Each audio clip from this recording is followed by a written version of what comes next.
Well, welcome again to another virtual construction and skilled trades day series program. I got today. I have Adam Sutter joining us with the Pipefitters Local 597. He is in charge of training over there at their training center. But before we kind of get into the program, I just want to introduce myself. If you're not familiar with me, my name is Kevin Comerford. I am the Director of Professional Development at the Construction Advancement Foundation of Northwest Indiana. We're a union contractor trade association. We have over 500 contractor members. Our contractors work primarily in industrial, commercial, heavy highway sectors. We don't really do a whole lot of home building, although some of our contractors probably do some of that as subcontracting work, but for the most part, we're commercial, industrial, like I said, heavy highway. Part of what we do over here is workforce development, and so that's kind of what brings me here today. I know many of you, or many of the teachers have probably heard of our hands-on skilled trades day that we do every year at the Lake County Fairgrounds, and unfortunately, due to COVID, no social gatherings. So instead this year, I partnered with the Center of Workforce Innovations and the Northwest Indiana Workforce Board, and we're bringing you these virtual interviews with the training directors over at all the different trades. So, just real quick before I get into it, I just want to thank the Center of Workforce Innovations. I also want to thank the Northwest Indiana Workforce Board, and I also want to thank the Pipefitters Local 597. So now I'm going to introduce to you Adam. Like I said, Adam is the admissions director with Pipefitters Local 597. Adam, well, thanks for joining us today. Thank you for having me. I appreciate it. No problem. So, a lot of people don't even really understand what a pipe fitter does. I remember when I first got in the industry and I first heard pipe fitter, I was thinking, how is that different from a plumber? And I know you guys are kind of related through the UA, which is the parent organization, but can you tell us a little bit more specifically, what a pipe fitter does and, how they are different from plumbers? So, yeah, I get that question a lot. The difference between plumbers and pipe fitters, we're all in the piping industry. We just deal with different types of commodities. And we're different trades. So with pipe fitting, you have two different types of pipe fitters. You have building trades fitters, and you also have heating, ventilation, air conditioning, refrigeration, or service fitters, or service fitters. So on the service side, on the HVAC side, what they do is they are involved in the installation, the startup, and then the maintenance of mechanical systems. They're technically mechanics. And they basically can service and install and maintain any kind of equipment related to the HVAC industry, like compressors and pumps, boilers, chillers, coolers, cooling towers, air handlers, geothermal systems, hydronics, heat, steam, pneumatics, controls, everything related to HVAC. They install and maintain, mostly commercial, industrial, but there's also a residential element to it, obviously. It's a great side of the career path because everybody likes heat in the winter and air conditioning in the summer. There's rarely ever a shortage of work for them. On the building trade side, that's more the construction related side to what we do. And that is more of, the installation, fabrication, assembly, and maintenance of process piping. Process piping is gas, water, heat, steam, fuel, oil, air, and solids. Those are commodities that we run through the pipes.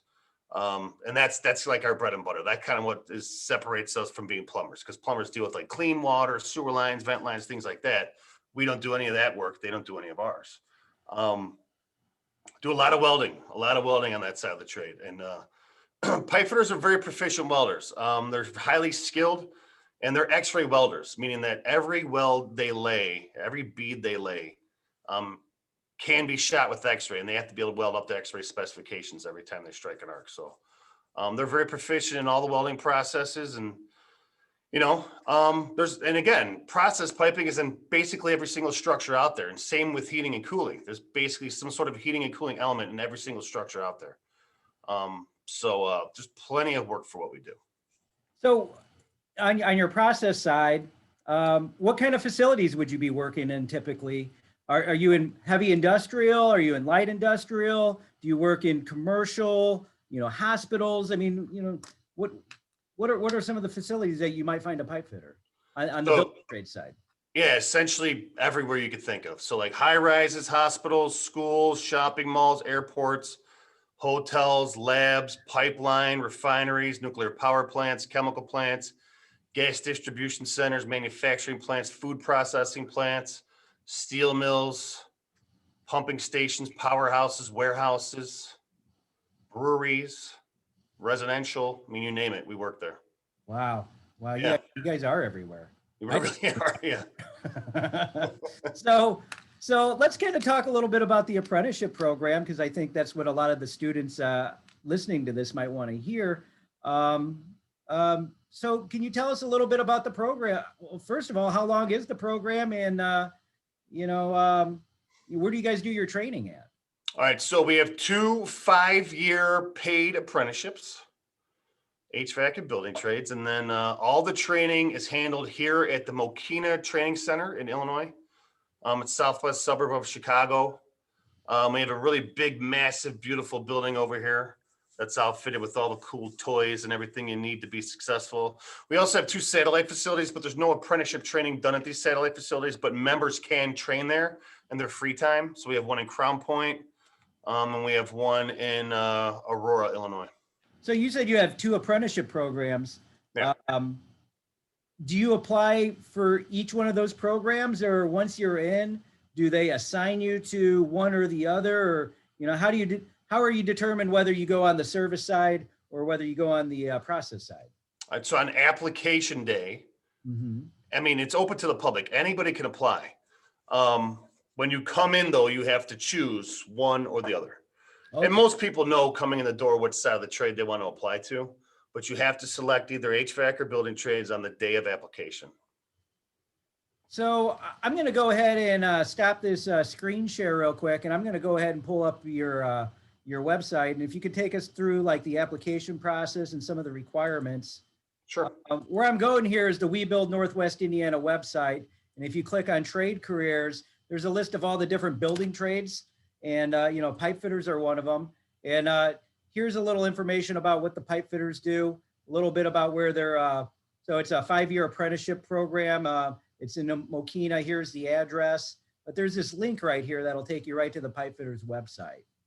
So, and then I think we're going to go under the application. So yeah, if you could just explain a little bit about the application process as we follow along on this page. It looks like you take applications once a month on the first Wednesday, huh?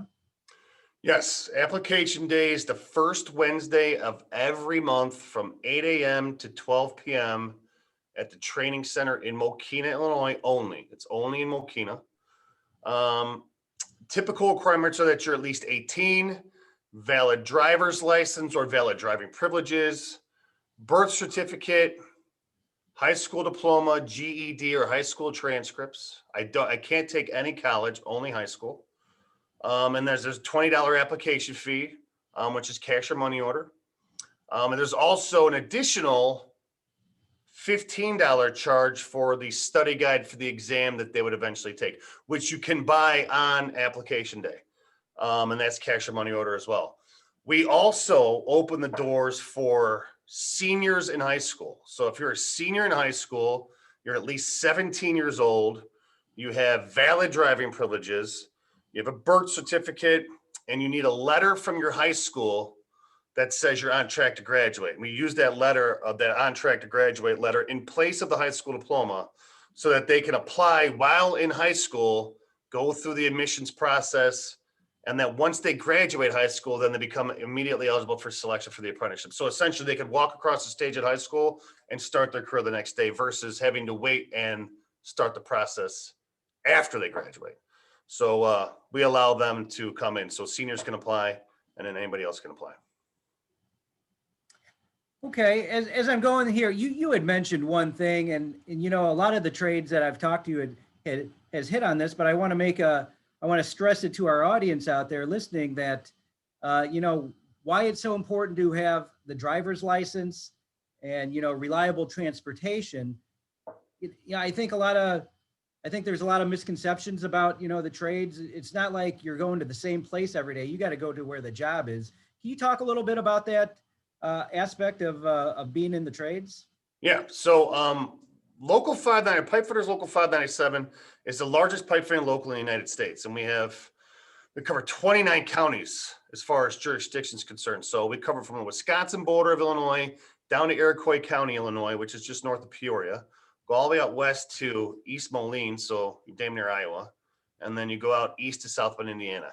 We cover that entire jurisdiction. So as an apprentice, you do not get to pick where you work. We will assign you to a contractor. The good thing about that is that you get 100% job placement as an apprentice. Never have to worry about a job. We will make sure that you are gainfully employed and you get enough hours necessary to complete the apprenticeship program on time. The only other issue is that you don't get to pick where it's going to be. So driving is part of the job. And I can't stress enough, you cannot be late for work. So, there's a chance that you may end up working 2 hours away from where you live. Or we might put you right in your backyard. You never know, but you got to have reliable transportation.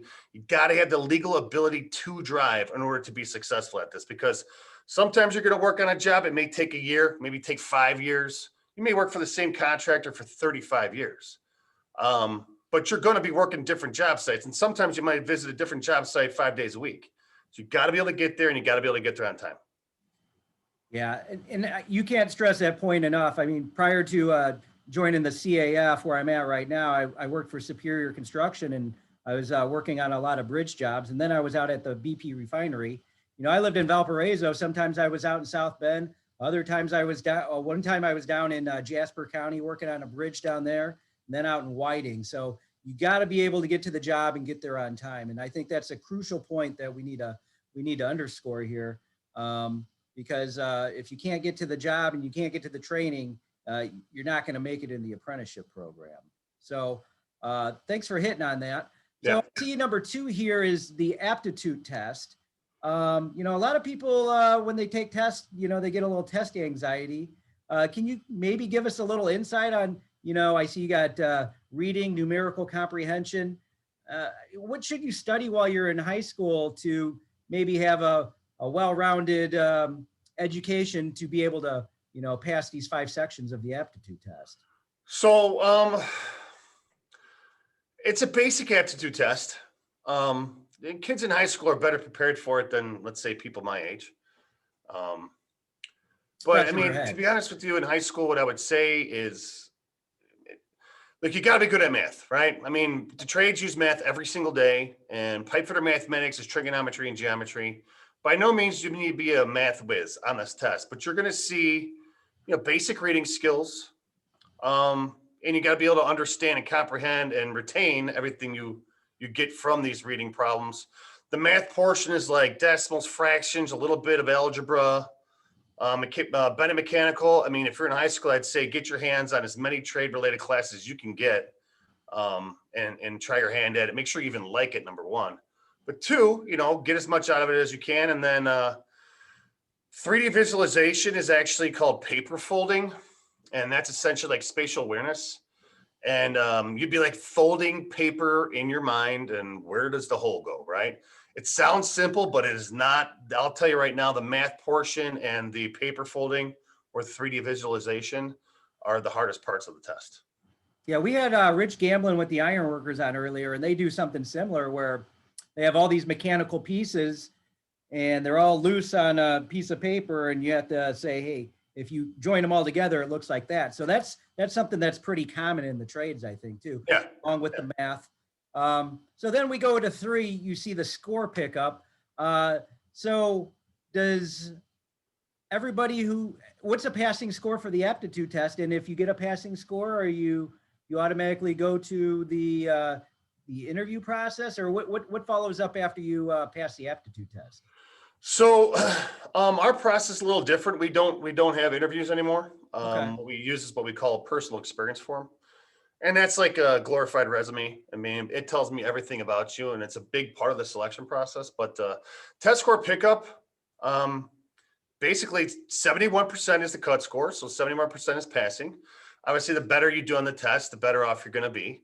But If you don't come get your test scores on the days that I set aside to be here for you to come get them, you automatically fail the exam.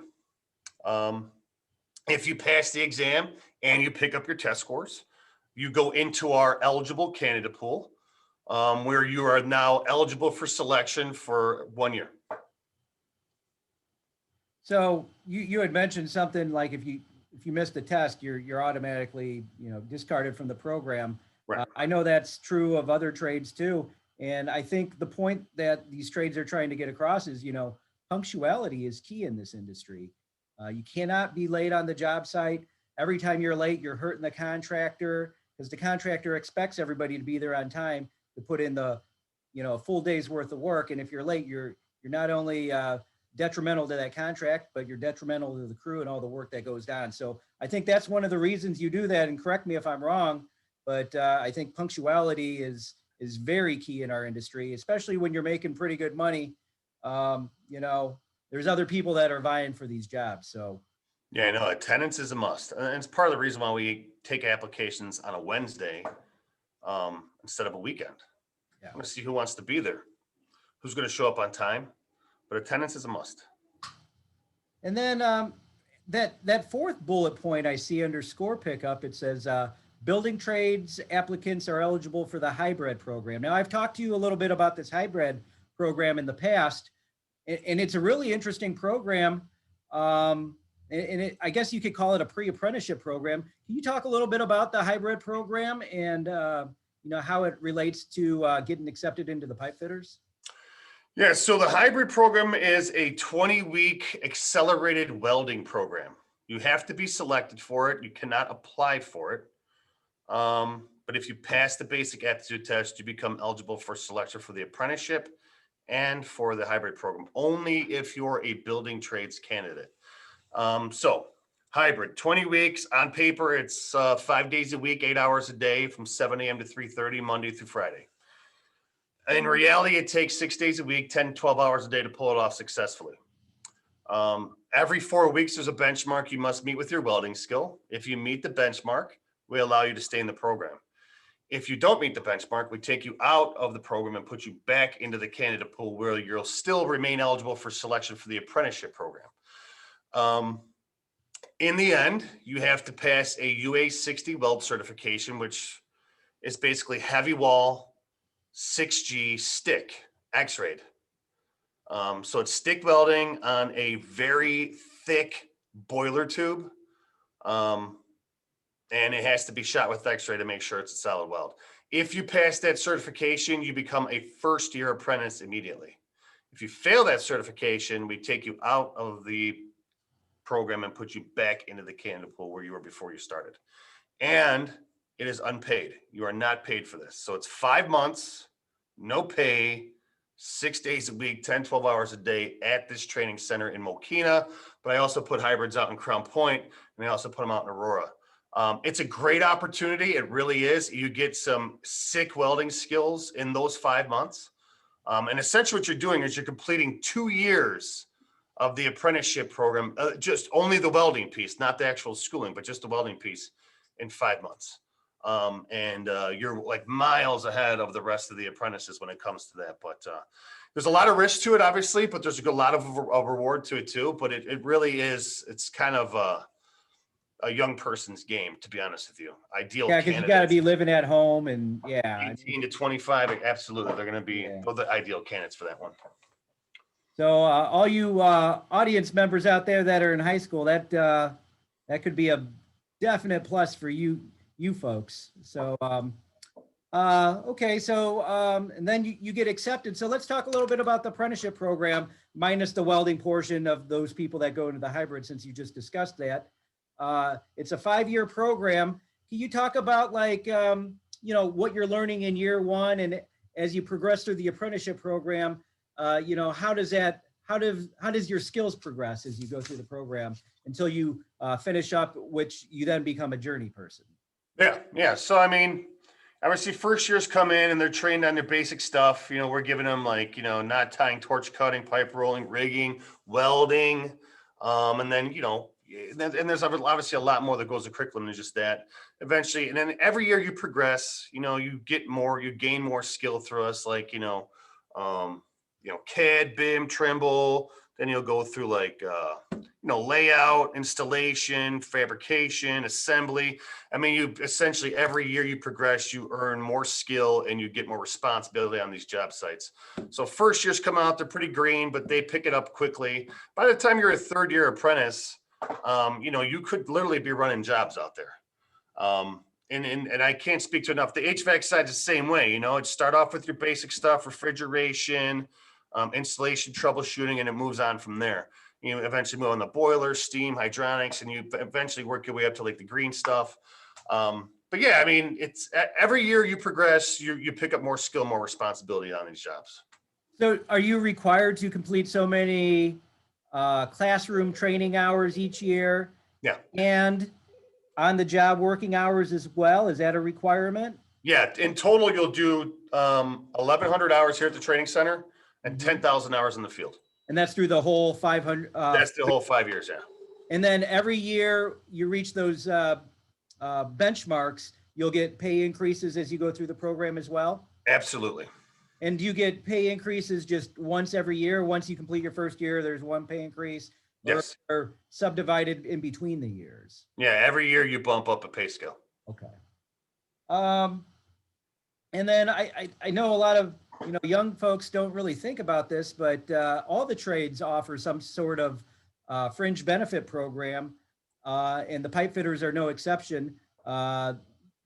They offer some of the most comprehensive insurance programs. Can you talk about how that insurance affects each applicant? I mean, it's a true benefit that I think a lot of folks don't realize it. Like usually, I remember before I came into the trades, I was working at Menards. That was one of my first career, and I got insurance through there, and it wasn't very good. I did too, man. But I had to pay a huge premium out of my paycheck too, just to have insurance to go to the dentist, for them to overcharge me there. But that's not how it works in the trades. The contractor actually pays for all of the benefits, including your retirement. Can you talk a little bit about your health and welfare benefits as well as your retirement and your pension? Sure, yeah. So health insurance is paid by the local. So our local covers all of your health insurance for you and your immediate family. So, I mean, kids that are young right now, they don't really care about that stuff. But later on down the line, if you ever get married and have kids and you don't have to pay for your health insurance, it saves you like $700 to $1,500 in some cases. So yeah, this is like the best health insurance that money could buy. It's like the Cadillac of health insurance, and you could take it anywhere you really want to go. You could select your own PPO or your own HMO if you want.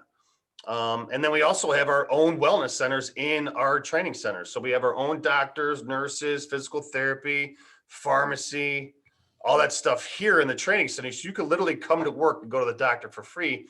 And that includes your family as well. But some people have their own doctors, they like them. So you could take your insurance, go there. I mean, we're not going to pay your bills for you, but we'll make sure that you have the best health insurance that money can buy. We also get a pension that kicks in our 10th year. So all the hours you've worked up to that point, we'll retro into that.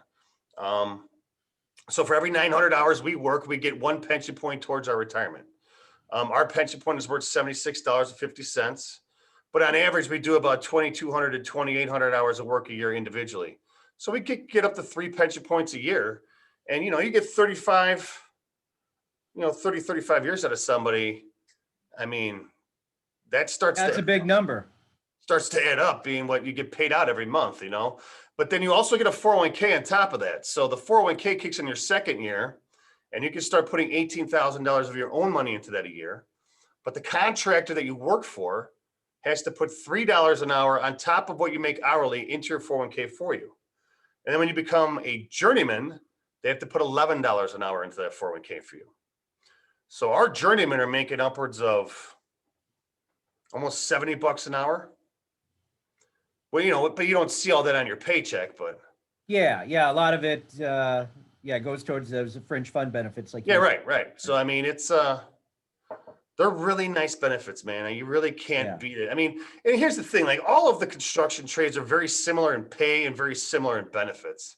So you can't really go wrong with any of the union construction trades. It Absolutely. depends on what you want to do for a living. So how about opportunities for advancement once you complete the apprenticeship program? I see, I have a friend who's a pipe fitter. He drives a company truck, gets a gas card. There's little benefits like that, but then there's also management opportunities. Can you talk a little bit about, some of the advancement opportunities that once you complete the apprenticeship program that could be available for those who, possess those leadership and attitude qualities that the contractors are looking for? Yeah. So, I mean, if you're, like I said before, like you could be a third-year apprentice running jobs out there, and that means you're getting paid journeyman scale, if not foreman pay. So, I mean, when you get in and you get out there, you get working and you really make a name for yourself, because a lot of this stuff relies on reputation and skill and work Absolutely. ethic. So, I mean, if your contractor really sees value in you, they're going to keep you. And, they'll put you on jobs where you're the foreman, or maybe you're the general foreman, or maybe you move into the role as a superintendent. You could become a business agent. You can become like the financial secretary or the president of the local. Hell, you could even be the next business manager of the local. There's plenty of room for growth. And then sometimes the contractors also bring you in-house. Now you become project manager, Mhm. or things like that. So there's a lot of different routes you can go, as long as you really show your worth out there. And that's why we stress attendance and work ethic. And, I mean, it's the soft skills, the people skills. I mean, you need all these things to be successful in these careers. Yeah, you kind It's of not stole just the about job knowledge and, you're out there in the mud hitting pipe all day. I mean, there's other things that you can do and grow into as a worker. Yeah, you definitely kind of stole the thunder of my next question there. I was going to be, what kind of characteristics or individual qualities do the contractors really Yeah. look for? And I think you just kind of mentioned some of them. Yeah. And I forgot to mention this at the beginning of my presentation, but if there's any questions out there from the audience, please put them in the chat box. Just kind of going through some of the questions that I have, I think we kind of answered most everything. I'm going to go ahead and put on the closing screen here so I could put that information back up. Oh, and then I guess I got one more question, and I've been asking this of all of my guests so far this year. The trades, for whatever reason, have trouble recruiting women into the trades. And, I think, it's kind of unanimous across all the trades that we're looking for more women to apply, and we're looking for more minorities to apply. Can you talk about that? Are there a lot of women? I'm sure there's not a lot of women because it's like the rest of construction, but are there any women in the pipe fitters? And, if they get the qualifying scores in the application process, are they more likely to get in just because you're lacking women in the industry? Well, no, I mean, we're still taking the best candidates we could possibly get. So, I mean, if there happens to be a female, then of course they get the same opportunity as everybody else. Yes, dude, finding women is not easy, but it's becoming more and more. We get more and more women that apply every year. We still got a lot of work to do, but I'll be honest with you, man, and I've said this, like, I don't know, a million times. Women are better at this than guys. And especially when it comes to welding, women have better hand-eye coordination than men, and it's just science. And you could ask anybody in this building, they will tell you that women are better welders than guys. It takes a special kind of someone to want to do this for a living. That's why I look for like desire, interest, commitment to be a tradesperson. Yeah, no, women and minorities are coming out in the droves. Everyone applies, and we've, thank God, have seen a record increase in the minorities and female applications over the years. So I still got a lot of work to do when it comes to recruiting, but I mean, it's becoming better and better every year. Yeah, thanks for that. And I mean, and Adam's right there. I mean, every coordinator, every training director we brought on all says the same thing. So yeah, women out there, if you're listening, we need you to apply. I mean, it's a great opportunity to, have a great life, a great middle-class life, not only with the pipe fitters, but for all the trades. So right now I'm sharing the closing screen right here. And Now here's the web address. I encourage you to take a screenshot of this or write this information down. So you can find the pipe fitters by either going to the We Build Northwest Indiana website and looking under trade careers, or you could go straight to their website, which is PFTF, which I think stands for Pipe Fitters Training Fund 597.org. And there's a number to call if you have any questions. So I highly encourage you to, if there's any questions that you have, feel free to reach out to Adam. He's here to help you. He's here to help recruit for the pipe fitters. So he's definitely there. He's on your side. So definitely reach out to him. And then also the Center of Workforce Development has adult learning centers. So for those of you that maybe need to brush up on math or reading and writing skills, or you could always reach out to cwicore.com or call this number right here, and they'll be able to direct you to where you could get help on brushing up some of your skills. So let me see if I have any chat messages. No, it doesn't look like I have. We included Adam's contact information in the chat feature. So, well, I think that's going to go ahead and do it for today. Adam, thanks so much for joining us. I actually learned a lot. I didn't realize how many different markets you guys are in. So I guess I'm always learning something new all the time when I talk to you guys. So thanks for coming on. And do you have any closing comments that you'd like to say? No, you know what? I really appreciate you guys having me out again. When we open for application again, I will definitely send the info out to you, Kevin, and everybody else. And so that way you can share it with whoever you see fit. And I really look forward to getting back to normal. We're definitely going to get there. It's just taking a little longer than expected, but things are moving in the right direction. I really hope to see everybody soon. Well, thanks, Adam. Thanks again for all your time and joining us today.